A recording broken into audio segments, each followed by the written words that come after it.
Akshaya Tritiya offer మే 4 వరకు. ఎంత బంగారం కొంటే అంత వెండి ఫ్రీ.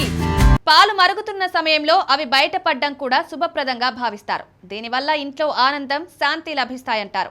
మరోవైపు పాలు చేజారి కింద పడ్డం చెడ్డ శకునంగా పరిగణించబడుతుంది. పాలు కింద పడ్డం అంటే రానున్న కాలంలో ఏదో ప్రమాదం జరుగుతుందని సంకేతంగా భావిస్తారు.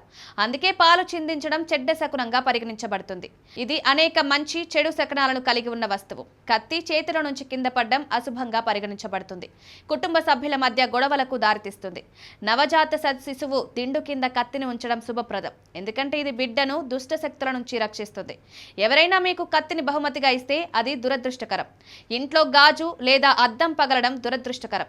ఒక అద్దం లేదా ఏదైనా గాజు వస్తువు చేతుల నుంచి జారి విరిగిపోతే అది అశుభంగా పరిగణించబడుతుంది. పగిలిన అద్దంలోకి చూసుకోవడం కూడా చెడ్డ శకునమే.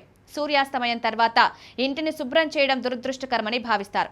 మరోవైపు ఇంట్లో చిన్న పిల్లలు అకస్మాత్తుగా చీపురు పట్టుకుని ఇంటిని ఊడ్చడం ప్రారంభిస్తే ఇంటికి అనుకోని అతిథి రాబోతున్నాడని అర్థం చేసుకోవాలట.